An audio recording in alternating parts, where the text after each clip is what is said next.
वाणी स्वामी जी महाराज की सार वचन से है।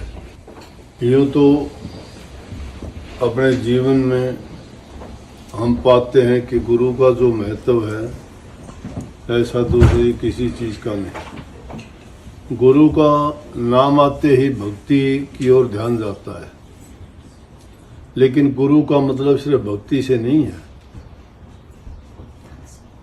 इस संसार में जितने भी काम हैं गुरु नाम तरीके का है, गुरु नाम ज्ञान और समझ देने वाले का है, गुरु नाम रास्ता बताने वाले का है। शास्त्रों में इसका अर्थ भी है गुरु हरत करत प्रकाश, यही गुरु का अर्थ है धर्म ग्रंथ इतिहास।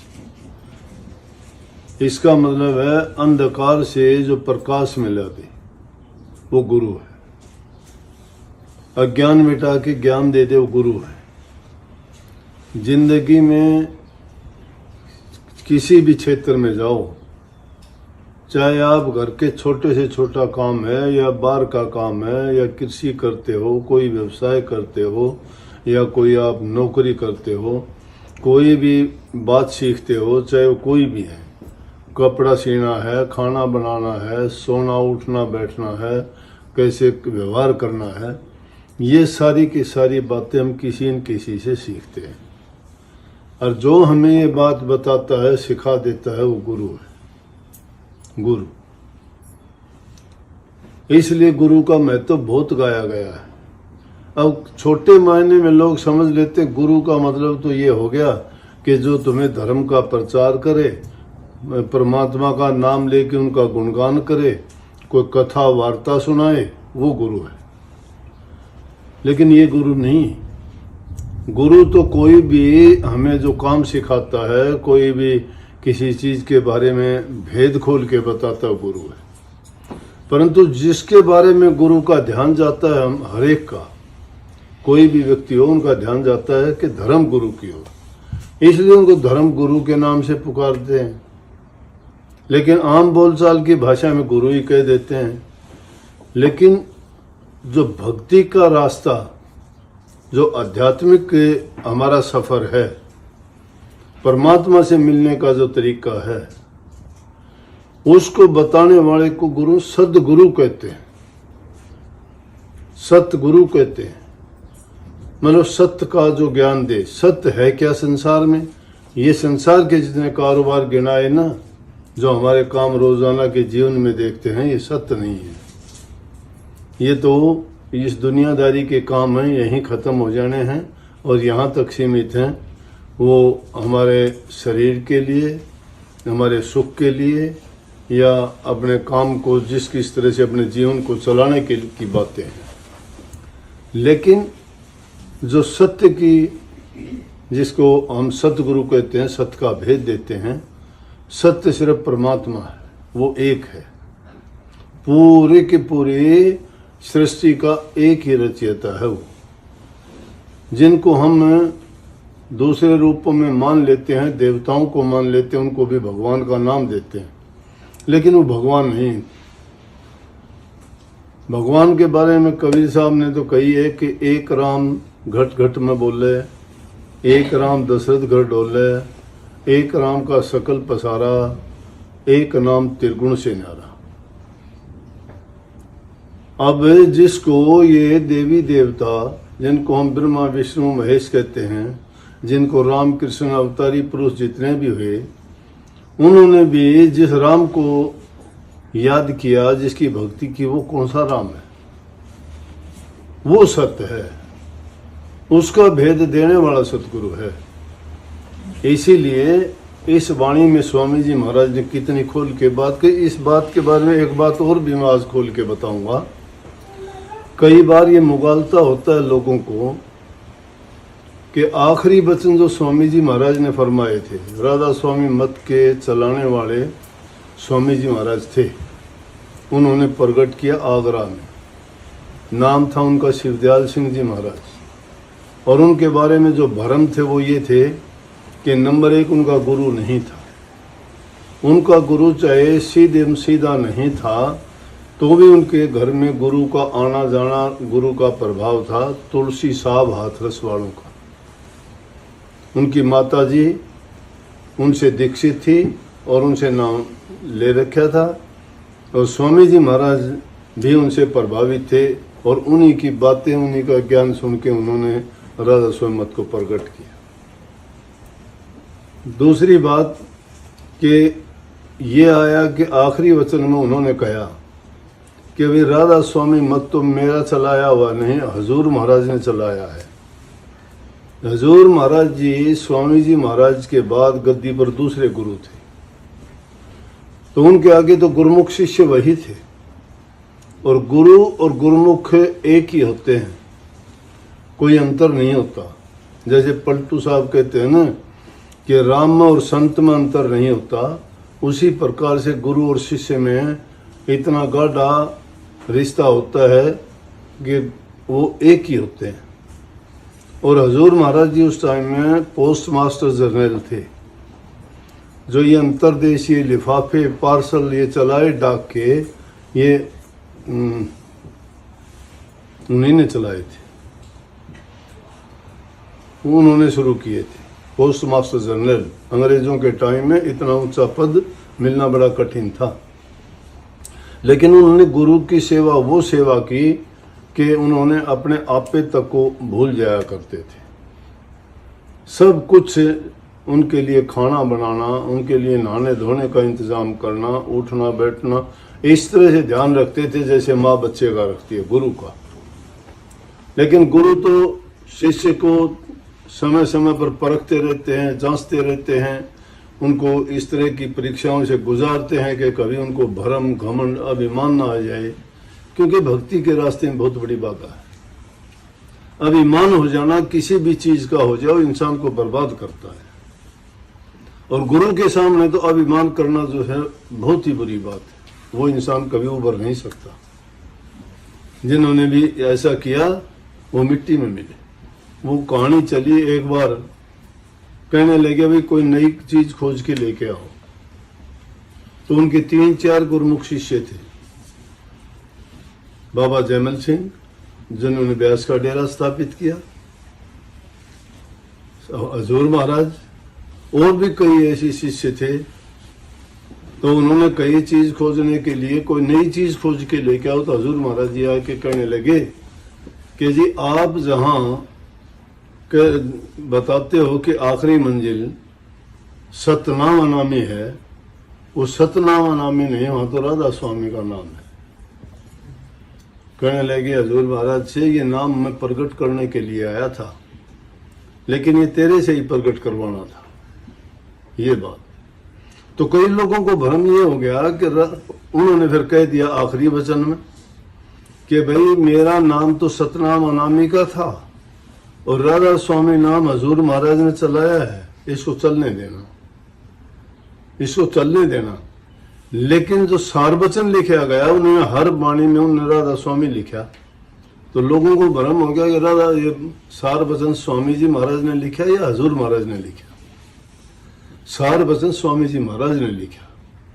जब उन्होंने इस बात को मान लिया, उनके गुरुमुख शिष्य ने बताया कि जहां सतनाम अनामी आप बताते हो वहां तो राधा स्वामी है, तो उसके बाद उन्होंने राधा स्वामी कहना शुरू कर दिया था, और जितनी वाणी और वचन लिखे उन्होंने राधा स्वामी नाम से लिखे।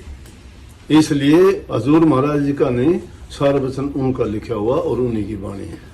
और उनमें से ये वाणी है कि गुरु ध्यान धरो तुम मन में, गुरु नाम सुमर छिन छिन। गुरु ध्यान धरो मन में। अब गुरु को याद करना, गुरु को याद करने से ही तुम्हें परमात्मा की याद आएगी। क्यों? उनका काम क्या है? परमात्मा के बारे में बताना, उनके गुणों का बखान करना, उनकी भक्ति करने के लिए आपको प्रेरित करना, और बुराइयों से बचा के और सत्य की ओर ले जाना गुरु का काम है। इसलिए कहते गुरु का ध्यान कर। गुरु ध्यान धरो तुम मन में। ध्यान धरने की बात इसीलिए भक्ति की 3 रीति बताई मुख्य रूप से राधा स्वामी मत में, हमारे संत मत में। राधा स्वामी मत ही संत मत है। संत मत कहता है कि गुरु नंबर 1 ध्यान करना, सुमन करना और भजन करना, ये 3 चीज है। तो इन 3 चीजों को मुख्य करके कहा कि गुरु ध्यान धरो तुम मन में, गुरु नाम सुमर छिन छिन में। क्यों करो ऐसा? वो बखान आगे कर दिया कि इनके करने से लाभ क्या होगा कि गुरु का ध्यान धरो मन के अंदर, मतलब मन के अंदर जितनी और वासनाएं छिपी हुई हैं, जितनी और बातें हैं, उनको सबको बाहर निकाल के और गुरु का ध्यान धर लो। गुरु वो पवित्र मूर्त है, वो गुणों का भंडार है, वो एक अमृत का खजाना है जो मुर्दों को जिंदा करता है, पापियों के पाप काटता है और इंसान को सदा के लिए जन्म मरण से मुक्त कर देता है। जिसमें जो गुण होते हैं, जिसको याद करोगे वैसे ही गुणों की आपको याद आएगी, वैसे आपके ख्याल हो जाएंगे, और जैसे ख्याल हो जाएगा इंसान का वैसा ही हाल हो जाएगा। दुखी आदमी को देख के आपका मन दुखी हो जाएगा, दुख तो नहीं है ना वो, लेकिन किसी की पीड़ा याद करोगे आपका भी मन उदास हो जाएगा, किसी की खुशी याद करोगे आपका मन खुश हो जाता है। इसलिए गुरु का जब ध्यान करोगे तो ये सोचने की बात ही नहीं है, तुम्हारा ध्यान सारा का सारा भक्ति की ओर, सच्चाई की ओर, धर्म की ओर, अच्छे कर्मों की ओर जाएगा। इसलिए कहीं गुरु ध्यान धरो तुम मन में, गुरु नाम सुमर छिन छिन में। गुरु का नाम क्या? गुरु का नाम स्वामी जी महाराज नहीं, गुरु का नाम हजूर महाराज जी नहीं, गुरु का नाम संत ताराचंद नहीं, गुरु नाम जो गुरु ने मंत्र दिया है वो है नाम। और वो नाम नहीं, अनाम है वो। तो ये नाम तो एक तरीका है बताने का, भक्ति करने का। वो नाम अनाम है। नाम अनाम रहत है निधि दूजा तत्व न हुई। वो नाम भी अनाम है, लेकिन उस तक पहुंचने के लिए सीढ़ी है नाम। उस सीढ़ी के बिना नहीं चढ़ सकते,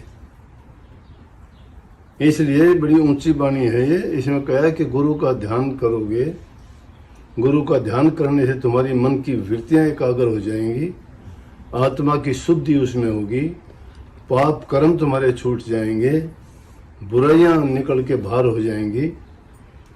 क्यों? कि गुरु ने ही तो सारा काम किया है। अब कोई कह दे कि तुम्हारा पेट कैसे भरा, कहो कि माँ ने रोटी खिलाई। क्या क्या किया माँ ने? आटा पीसा, आटा गूंदा, आग जलाई, रोटियां बनाई, फिर हमें खिलाई। इसीलिए वो मंजिल बताई कि गुरु ने क्या क्या किया। गुरु ने वो सब दर्जे जो बताए तफसील भाई, और आखिर में कही गुरु ही सब भेद बखाना, और गुरु से राधा स्वामी जाना। हम राधा स्वामी के बारे में जानते नहीं थे, गुरु ने ही तो भेद बखाना सारा का सारा। गुरु ने कौन कौन सी मंजिलों पर चढ़ा के हमें वहां लेके गए, उन मंजिलों का उन्होंने तफसील वाइज सारा भेद समझाया कि किस मंजिल पे जाके जीव के क्या क्या कर्म, कहाँ कहाँ उसके जो छिपे हुए कर्म थे। हर जीव के कर्म एक जगह नहीं होते, किसी के सेंस कमंडल में होते हैं, किसी के तिरकुटी में, किसी के सुन, किसी के महासुन में होते हैं, किसी के भौर गुफा तक कर्म छिपे होते हैं। ये तो गुरु जानता है। जो जो हम उन मंजिलों को तय करते जाते हैं, हमारे कर्म छूटते और कटते चले जाते हैं। इसीलिए गुरु ने ये सारा भेद बखान के हमें ये बताया कि गुरु से ही राधा स्वामी जाना। अब राधा स्वामी का महत्व क्या है कि राधा स्वामी कोई अलग चीज नहीं है। राधा नाम रूह का है, जीव का है, आत्मा का है, और स्वामी नाम उसके धनी का है। अब ये रूह बिछड़ी हुई है परमात्मा से, और इसको उसके पास वापस मिलाना है। तो वापस मिलाने का तरीका क्या है? जो गुरु ने रास्ता बताया उस रास्ते पे चले। लेकिन उस रास्ते पर चलने के लिए रास्ते में हमें घेरने वाली बहुत सी चीजें हैं। किसी को काम घेर लेता है, किसी को क्रोध घेर लेता है, किसी को लोभ घेर लेता है, किसी को मोह घेर लेता है। और वो चीजें इंसान के जीवन में अपने आप ही आ जाती हैं, ना चाहते हुए भी आ जाती हैं। कई बार बचने की लाख कोशिश करते हैं, क्योंकि वो रचना रचने वाले ने एक दो चीजों को बहुत पीछे लगा दिया जीव को, एक काल और एक माया। माया इस जीव को भरमा देती है। आंखों से देखोगे वो अमीर है, उसके पास कोठियां, कार, बंगले, वो कितना सुखी है, मेरे पास नहीं। जुल्म कर दिया इन आंखों ने देख के। ये बात दिमाग में बैठा दी कि मेरे पास क्यों नहीं है। ये माया का खेल है। इस माया ने कहीं सुना कोई बात कानों से, किसी की बात कोई लेना नहीं, कोई देना नहीं, कोई फायदा नहीं, हमारा कोई उससे मतलब नहीं। किसी ने बात कही, उस बात को सुन के हजार जगह फिरते हैं। वो बात सुनी आपने? ये बात सुनी आपने? मन सुनी है कि इसका क्या, ये वो क्यों हो गया, कैसे हो गया? सुनिए आपने, उसका ये हो गया, क्या मतलब? ये माया है। खेल खिला दिया, कपट, झूठ, लालच, स्वार्थ, सुख, ये चीजें पाने के लिए जगह जगह उन्होंने फंदे लगाए। ये कौन सा जीव किस फंदे में फंसेगा? और जो जिस फंदे में फंसे। छोटी सी बात बताऊं लोभ की। एक गरीब ब्राह्मण था, मंदिर में जाता, पूजा पाठ करता, मंदिर में कोई आता जाता ही नहीं, ये काम से था, मंदिर कोई नहीं जाता वहां। ब्राह्मणों को गरीब क्यों कहते हैं? क्योंकि गुरु ब्राह्मणों का काम दान दक्षिणा से, पूजा पाठ से, यह गमन से ही तो काम चलता है। तो वो ब्राह्मण रोजाना जाता मंदिर में। पत्नी, अब घर में जब कुछ नहीं होगा तो पत्नी कहो, बच्चे कहो, सारे आपस में कुछ ना कुछ तो होगा, लेकिन जो हर तरह से संपन्न होते हैं वो वहाँ थोड़ी शांति भी होती है। कोई चीज़ नहीं मिलती, नहीं, घर में नहीं होती।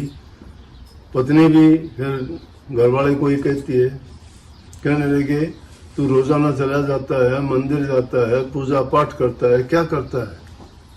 खाने तक के लाले पड़ के, घर में कुछ नहीं है, कहाँ जाता है तू रोजाना? बेकार का कोई ना कोई काम करे तो अच्छा है। क्या करे बेचारा, फिर भी जाता रहा कि भी चलो क्या पता मालिक दया कर दे कभी न कभी कोई। तो मंदिर में जाके और बैठ जाता, अपने पूजा पाठ करता, वहाँ अपना थोड़ा बहुत जो मालिक का नाम लेता और आ जाता।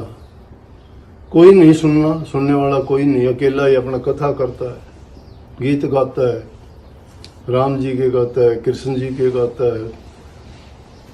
तो सामने मूर्त होती हैं रामचंद्र जी की, लक्ष्मण जी की, माता सीता की, हनुमान जी भी बैठे हैं साथ में गदा लिए पैरों में। लेकिन जिसका भरोसा परमात्मा पे होता है, परमात्मा सुनता है। तुम्हारे दिल के अंदर अगर सच्चाई और विश्वास तुम्हारा पक्का हो, दृढ़ होता है, तो दूर नहीं है तुम्हारे से। कभी सोचते हो कि आकाश में तुम्हें बांग देनी पड़ेगी। जैसे संतों ने कही ना कि कंकर पत्थर जोड़ कर मस्जिद ले बना, ताम मुल्ला बांग दे के बहरा हुआ खुदा। खुदा बहरा नहीं है।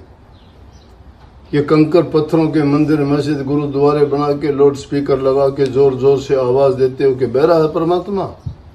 वो हर एक की सुनता हो, मन से ही सुन लेता है। उसके लिए पुकार दिल से हो, किसी को सुनाने के लिए है क्या? मन से पवित्र जब हो जाओगे, दिल से सच्ची पुकार निकलेगी, वो तुम्हारे पास होगा, मिनटों में तुम्हारा काम करेगा, दूर है ही नहीं। परमात्मा को देखते हो तुम, अनेकों बार देखा है तुमने, सबने देखा है आपने। परमात्मा को बहुत बार देख चुके आप, लेकिन नहीं पहचान पाए।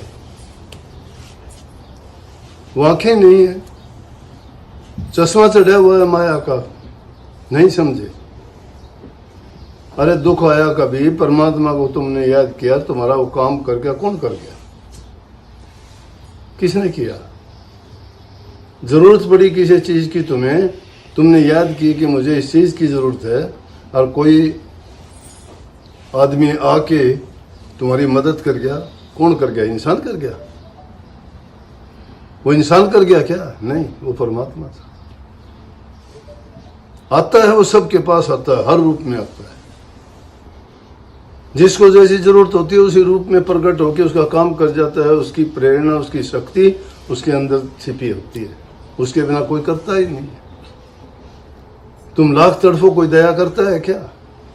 लेकिन सच्चाई के साथ तुम जब उस रास्ते, वो आता है। मैंने साक्षात देखा है अनेकों बार, इसलिए कहता हूँ आपने भी देखा है।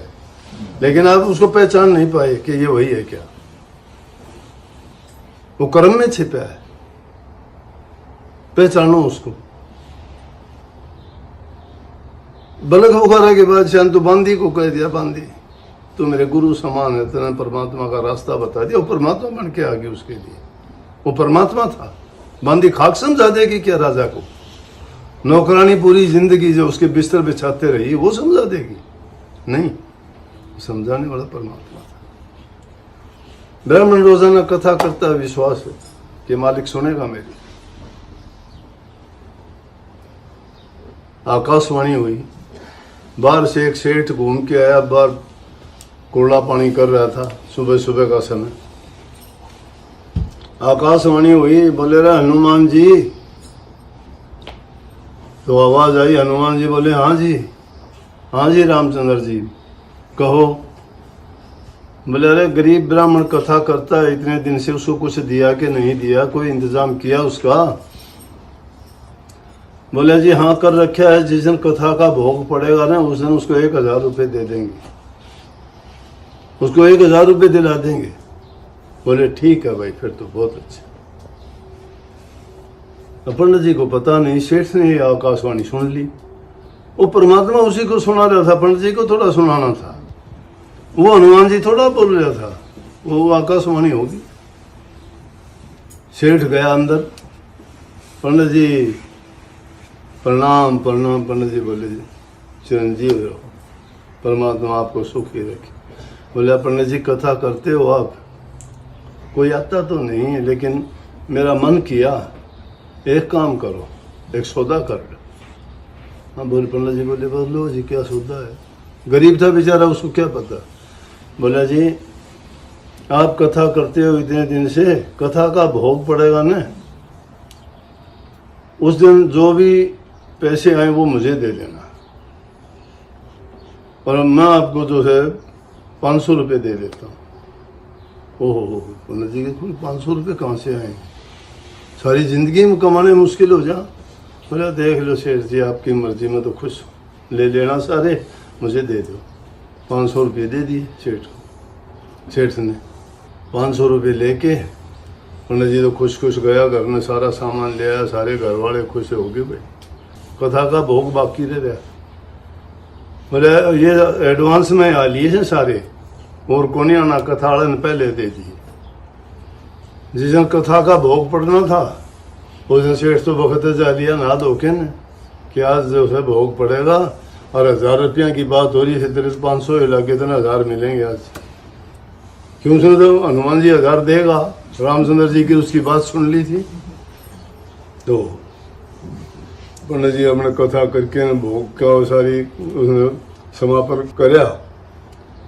समापन कराया तो अन्न तो आया कोई गया ही कोई कथा सुनने, कौन दे था? सेठ एकला खड़ा देखे कि वो 1000 रुपये आने थे, आऊंगे किस तरह?